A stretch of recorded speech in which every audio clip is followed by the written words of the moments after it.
This video will show you how to retrieve the MachineSense IoT support app from the Apple App Store.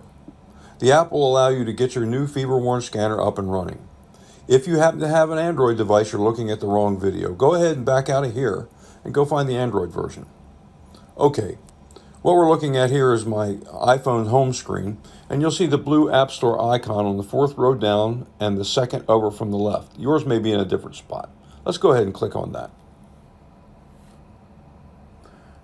This brings us to the App Store home screen.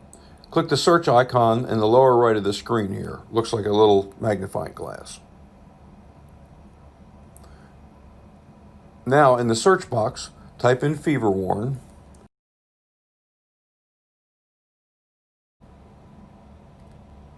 And I'll click the search button. And here we'll see the MachineSense IoT support app shows up. It should be the only thing that shows up. Now, over there on the right-hand side of the screen, you'll see a little blue cloud with a down arrow. Let's click that to get it. And we'll have to wait a little while, and you'll see our progress there. Okay, now we've got it. We've got it. Everything is done.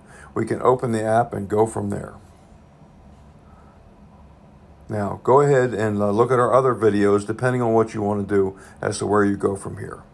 That's it. Now you've got your FeverWarn MachineSense IoT support app installed, and you're ready to get your FeverWarn device up and running. Thanks so much for watching. And as always, let us know if you have any problems. Our tech support people don't have anything to do all day. All right? Thanks so much. Bye.